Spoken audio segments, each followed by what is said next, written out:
হে WhatsApp guys, কেমন আছো সবাই? আশা করি সবাই খুব ভালো আছো। আমিও ভালো আছি, আগের চেয়ে সুস্থ আছি আলহামদুলিল্লাহ। তো যেমন জানো, আজকে ওয়ান পাঞ্চ ম্যান আমাদের সাইতামা সিনসের শেষ এপিসোড দেখতে চলেছি আমরা, সিজন 2 লাস্ট এপিসোড। আর এখানে একটা বিষয় বলতে হচ্ছে, এই সিজন 2 এসেছিল গত 2019 সালে, তবে আজকে 4 বছর পেরিয়ে প্রায় 5 বছর হয়ে গিয়েছে, এখনো এটার তৃতীয় সিজন আনা হয় নাই। বিষয়টা খুবই দুঃখজনক, কারণ এত জনপ্রিয় একটা সিরিজের সিজন আনছে না ওদের ফ্র্যাঞ্চাইজি, বিষয়টা কষ্টকর। তবে ধারণা করা হচ্ছে এবছরের শেষের দিকে, ডিসেম্বরে অথবা সামনের বছর 2024 সালের জুলাইয়ের আগেই চলে আসবে তৃতীয় সিজন। তো বাড়তি কথা না বলে চলো আমরা দেখে আসি যে ওয়ান পাঞ্চ ম্যানের সিজন 2 লাস্ট এপিসোডটা কিভাবে শেষ করা হয়েছিল। তো গত এপিসোডে আমরা তো দেখেছিলাম যে ব্যাং আর গারো মুখোমুখি হয়। তো এই এপিসোডে শুরু হয় সেখান থেকে, আমরা দেখি ব্যাং আর গারো ফাইট করছে। আর গারো তো অনেক বেশি টায়ার্ড হয়ে গিয়েছিল, কিন্তু তারপরেও সে কোনো সময় সাহস হারায় না। মানে মনে করো গারো পুরা হচ্ছে ট্রেনের চাক্কা। তো গারো তার পুরো শরীরের শক্তি এক করে কিন্তু বুঝতে হবে ব্যাং ওর টিচার ছিল, এবং সে প্রমাণ করে দিচ্ছিল যে উস্তাদের মায়ের শেষ রাতে হয়, উস্তাদ সবসময় ওস্তাদই থাকে।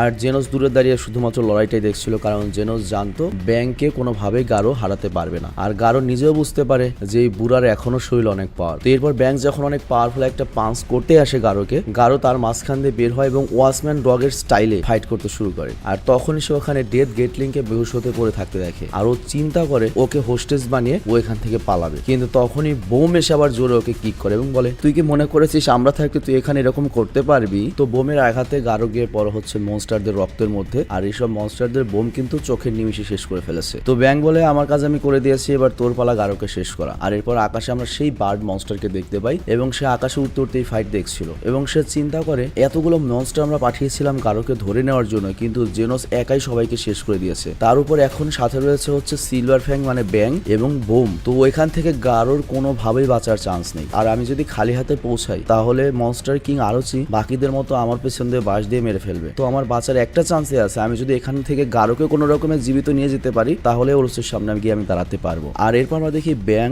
আর বোম মানে দুই ভাই মিলে গারোর কিচ্ছা একেবারে শেষ করে দিতে যায়। আর গারো তখন চিন্তা করে, ব্যাং কত খারাপ, আমি তার পুরনো একজন স্টুডেন্ট, বাচ্চাকে লাইনে মার্শাল আর্ট শিখাইছে, আমি দেখতেছি আমি এত আহত, তারপরও আমার উপর আক্রমণ করে যাচ্ছে। আর পাশাপাশি তার ভাই বোমও তো একজন মার্শাল আর্ট চ্যাম্পিয়ন, তাদের একদম লজ্জা করছে না, দুইজন মিলে একজন দুর্বল মানুষের উপর হামলা করছে। মানে এই প্রথম গারো সিরিয়াসলি ভয় পাইছে, এবং সে চিন্তা করে আমি যদি ওদের দুজনকে হারিয়েও দেই, জেনোসের হাত থেকে এখান থেকে আমি বেঁচে ফিরতে পারবো না। তো গারো হচ্ছে আসলে এমন টাইপের একটা ক্যারেক্টার, ও যেমন ভেঙে পড়ে আবার তখনই ফিনিক্সের মতো আবার নতুন শক্তিতে জ্বলে ওঠে। ফিনিক্স পাখির কাহিনী তো জানো, ফিনিক্স যখন মারা যায় তখন সারা শরীর একেবারে জ্বলে পুড়ে ছারখার হয়ে যায়, পরে ওই ছায়ের মধ্যে থেকে নতুন আরেকটা ফিনিক্স পাখির জন্ম নেয়। মানে এটা আর কি চাইনিজ একটা মিথোলজি। তো যাই হোক, তখন গারো যেটা করে, আমি ওদের তিনজনকে মেরে ফেলবো, কিন্তু আবারও ভয় পেয়ে যাওয়ার সাহস ছিল না। আর ব্যাং তখন বলে, আমি চারণকোর এক এক ফোঁটা রক্তের প্রতিশোধ নেব তোর কাছ থেকে। মানে চারণকো তো এখনো হসপিটালে ভর্তি গারোর মার খেয়ে। তো এরপর ব্যাং গারোকে 12 রকমের ভাবে মারতে থাকে, আর তারপর সিন চলে যায় পাস্টে। গারো তার ছোটবেলা দেখতে শুরু করে, আর এই জিনিসটা কিন্তু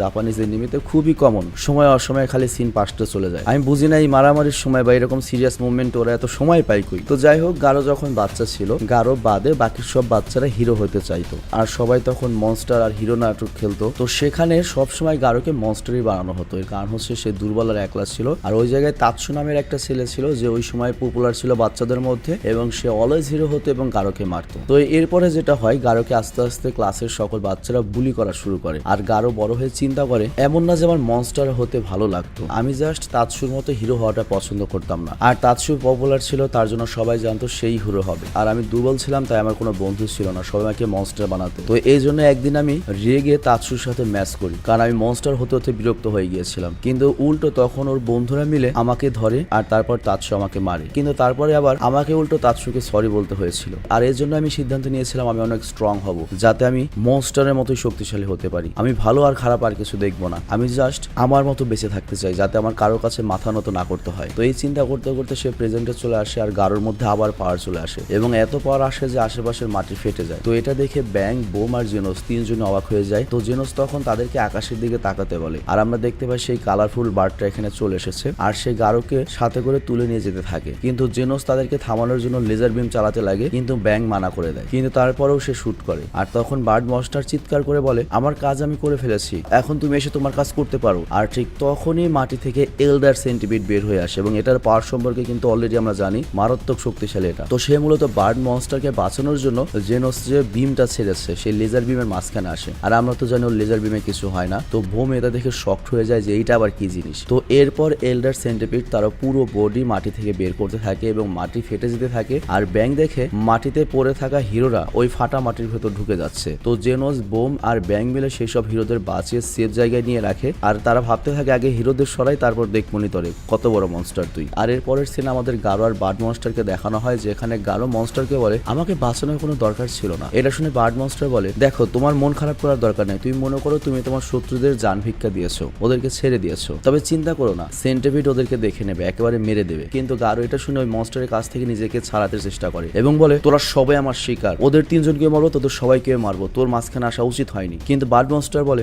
একটু ধৈর্য ধরো, দেখো ওই সেন্টিপিড আজকে কমপক্ষে 2 জন এস ক্লাস হিরোকে মেরে দেবে এবং আমাদের মনস্টারদের নাম আরো উপরে তুলবে। আর গিরোর মতে ওই এল্ডার সেন্টিপিডকে মারতে পারবে এরকম এস ক্লাস হিরো রয়েছে হচ্ছে সাইকিক পাওয়ারের টর্নেডো, মেটাল নাইট আর পৃথিবীর সবচেয়ে শক্তিশালী সুপার হিরো কিং। কিন্তু গত 2 বছর আগে নাম্বার 1 হিরো ব্লাস্ট তো এই সেন্টিপিডকে প্রায় মেরেই দিয়েছিল। আর তারপর থেকে এই সেন্টিপিড মনস্টার অ্যাসোসিয়েশনে যোগ দেয় এবং এখন তার একটা উদ্দেশ্য ব্লাস্টকে আবার সামনে পায় এবং ওকে শেষ করে দেওয়া। আর বর্তমানে এখানে যে কয়টা হিরো দেখেছি ওরা সেন্টিপিডের কিছুই করতে পারবে না। তো এরপর আমরা দেখি জেনোস, বোম আর ব্যাং এল্ডার সেন্টিপিডের সাথে লড়াই করতে আসে। তো প্রথমে জেনোস করে কি তার বিম সেন্টিপিডের বডি তার ফেসে মারে, আর একটু পর দেখা যায় ব্যাং আর বোম তাদের স্পেশাল টেকনিক একসাথে করে একটা অ্যাটাক করে। আর তখন তারা তার পুরো বডি ঢোকায় এবং পাওয়ারফুল পাঞ্চ করে থাকে। তো এর ফলে যেটা হয় আমরা দেখি এল্ডার সেন্টিপিডের বডি টুকরো টুকরো হয়ে যায়, মানে ওই সেন্টিপিডের যে আর্মর বডিটা ছিল শক্তিশালী সেটা ধ্বংস হয়ে যায়। তো সবাই মনে করে সেন্টিপিড শেষ, কিন্তু দেখা যায় বডি ভেঙে যাওয়ার পরও সেন্টিপিডের ভেতরে যে হাড় সেটা ঠিক ছিল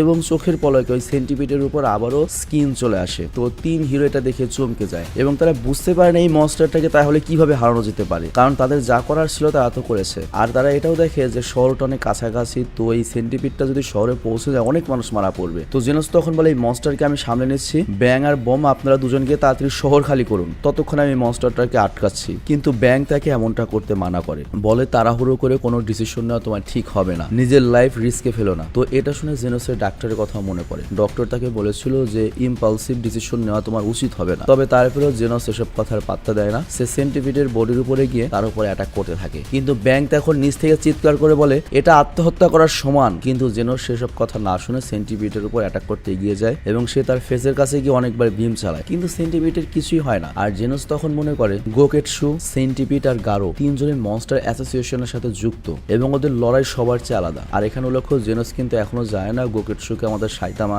লাড়াবেড়া করে দিছে, মুসলমানি করাই দিছে। তো যাই হোক আজকে জেনোস খুব খেপে যায় যে এর আগে আমি গোকেটসুর সাথে পাইনি, ওকে আমি শেষ করেই দেবো। কিন্তু সেন্টিপিড জেনোসের একটা পা ধরে ফেলে এবং সেটা ভেঙে দেয়, কিন্তু তারপরেও জেনোস লড়াই চালিয়ে যেতে থাকে। কিন্তু এবার সেন্টিপিড জেনোসকে মাঝখান থেকে 2 টুকরা করে দেয়। তো জেনোস এবার পুরো রেগে যায়। আর আমরা কিন্তু জানি জেনোসের বডি এখন আরো হাইটেক। জেনোস করে কি তার পুরো বডিকে আবার জোড়া লাগিয়ে নেয় এবং সেন্টিপিডের দাঁত ভেঙে তার মুখের ভেতর দিয়ে পেটের ভিতর চলে যায়। আর ব্যাং আর বোম তখন টেনশনে পড়ে যায় যে জেনোস এটা করলো কি, পেটের ভিতরে চলে গেল। আর এদিকে আমরা দেখি এল্ডার সেন্টিপিড জেনোসকে মারার জন্য ওর পেটের ভেতরে স্টমাক অ্যাসিড বের করা শুরু করে এবং বলতে থাকে তুই এখন আমার পেটের ভেতর থেকে মারা পড়বি। কিন্তু জেনোসও কম ছিল না, সে তার শক্তিশালী পাওয়ার দিয়ে সেন্টিপিডের ভেতরে হামলা করে দেয় এবং এই ব্লাস্ট এত ভয়ঙ্কর ছিল যে জেনোস সেন্টিপিডের মুখ ছিঁড়ে বেরিয়ে আসে। আর অন্যদিকে ব্লাস্ট সেন্টিপিডের পুরো বডিতে ছড়িয়ে পড়ে।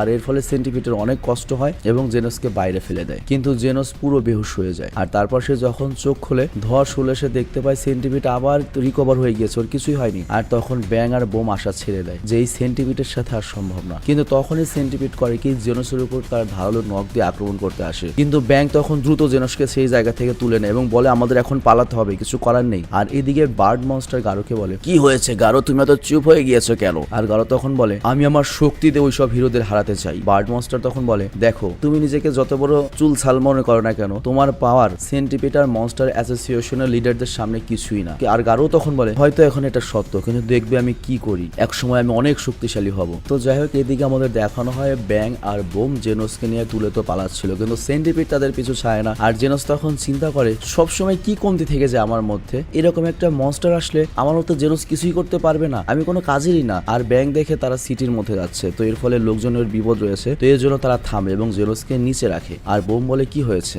আর ব্যাং তখন তার শার্ট খোলার বলে আমার পুরো শক্তি লাগাবো, আমার প্রাণ গেলে যাবে, কিন্তু আমি এই সেন্টিপিডকে শহরে যেতে দেবো না, মানুষের ক্ষতি করতে দেবো না। কিন্তু তখনই আমরা অন্য সাইডে কিংকে দেখতে পাই এবং সে অনেক পার্ট নিয়ে মাইক দিয়ে সেন্টিপিডকে ডাকে সারপোকা, তেলাপোকা, বিচ্ছু, চেল্লা সব আমাদের পাউডারে শেষ হয়ে যাবে। আই সেন্টিপিড, চেল্লা তোর মরার শখ করলে আমাদের এই দিকে আয়, আর আমার সাথে তোর সবচেয়ে শত্রু ব্লাস্ট রয়েছে, আর ব্লাস্টই আজকে তোর সাথে লড়াই করবে, তোকে শেষ করে দেবে। তো ব্যাং আর জেনস আজ শুনে বুঝে যায় যে এটা কিং এসেছে, আর হেডকোয়ার্টার সবাই খুশি হয় যে ফাইনালি কিং সে সহজেই সেন্টিপিডকে হারিয়ে দেবে। কিন্তু আমাদের কিং খালি মুততেই বাকি। সিরিয়াসলি কিং এত ভয় পেয়ে রয়েছে তোমাদের কল্পনার বাইরে। তো সেন্টিপিডের মনোযোগ তখন কিং এর দিকে আসে এবং কিংকে অ্যাটাক করতে আসে, আর কিং প্রায় তখন হেগেই দেবে। কিন্তু যখনই কিং এর সামনে সেন্টিপিড আসে, আর তখন এখানে এন্ট্রি হয় আমাদের সাইতামা সিনসের এবং আমাদের শিবা দা টাকলু বস সাইতামা।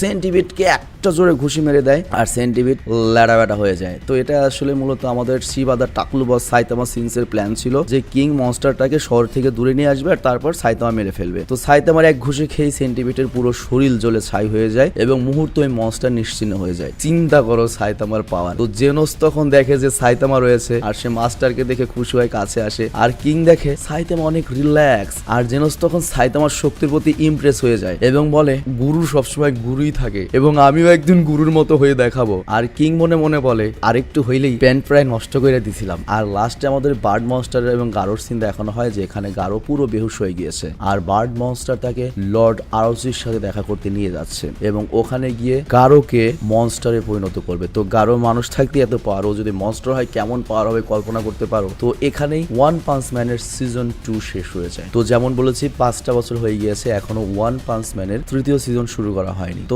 এখানে একটা বিষয় লক্ষ্য, আমি চাইলে এটা কমিক থেকে এক্সপ্লেন করতে পারতাম, কিন্তু হবে কি দেখো 2 সিজনে মাত্র 85টা চ্যাপ্টার কভার হয়েছে, আরো 100টা চ্যাপ্টার রয়েছে। তো আমি যদি এটা এখন এক্সপ্লেন করতে যাই, মানে তোমাদের যদি কমিক দেখে এক্সপ্লেন করতে যাই, তাহলে যেটা হবে আরো 100 দিন কমপক্ষে এই সিরিজটা কন্টিনিউ করতে হবে। তো তোমরা টানা 3 মাস এক সিরিজে দেখবে, এক সিরিজ চলবে চ্যানেল, ভালো লাগবে তোমাদের। তো যারা সাইতামাকে চিনতে না, আমি পরিচয় করে দিলাম। তো আমি কি করছি, 86 চ্যাপ্টার তো আমরা দেখলাম 2 সিজনে, বাকি 100 চ্যাপ্টারের লিঙ্ক আমি ডিসক্রিপশনে দিয়ে দিচ্ছি। তোমরা ওখান থেকে করবে কি নিজেরা কমিক্স পড়ে নেবে, তাহলে হবে কি তোমাদের ইংলিশ অনেক ইমপ্রুভ হবে। আমি মজা করছি না, আমি সিরিয়াসলি বলছি। তুমি ইংলিশ বই থেকে যা না শিখতে পারছো, তুমি বিদেশিদের সাথে চ্যাট করে তারপর এইসব ইংলিশ বুকস পড়ে তুমি অনেক বেশি ভালো শিখতে পারবে ইংলিশ। একটা ট্রান্সলেটর সফটওয়্যার রাখবে মোবাইলে, তো যেটা তুমি বুঝবে না সেটা ওখান থেকে ট্রান্সলেট করলে তোমার অটোমেটিক্যালি মাথায় ওটা ঢুকে থাকবে। তো এইভাবে তুমি ওয়ে অফ টকিংও শিখে যাবে, প্লাস তোমার এক সময় দেখা যাবে তুমি যে কোনো ইংলিশ বই পড়তে পারছো। তো আমি ডিসক্রিপশনে লিঙ্ক দিয়ে দিচ্ছি। তবে এখানে আরেকটা বিষয় লক্ষ্য, আমি তোমাদের ভাবিকে রিকোয়েস্ট করেছিলাম যে আমার যে ভ্লগ চ্যানেলটা আছে, আমি তো ভ্লগ চ্যানেল ছিল তোরে বন্ধ করে দিয়েছি। ভ্লগ আমার করার আর ইচ্ছা নাই কমার্শিয়ালি, মানে আমার ভ্লগার হওয়ার মোটো শখ নাই। মানে একটা ভ্লগার হওয়ার যে মিনিমাম রিকোয়ারমেন্টস লাগে বা যোগ্যতা লাগে, যোগ্যতা আমার নাই। তো ওই জন্য আমার ভ্লগ করার শখ নাই। তো আমি ওয়ান পাঞ্চ ম্যানের সিজন 2 শেষ করলাম। তারপরের যে 100টা চ্যাপ্টার রয়েছে এটা তুমি কন্টিনিউ করো, আমি স্ক্রিপ্ট করে দেবো, তুমি খালি ভয়েস দেবে আর ওই ভ্লগ চ্যানেলে সেটা আপলোড দেবো। কিন্তু তোমাদের ভাবি সাহস পায় না, কারণ ও বলে যে অলরেডি ওয়ান পাঞ্চের ফ্যান হয়েছে তোমার জন্য, তোমার কথা বলার স্টাইলের জন্য,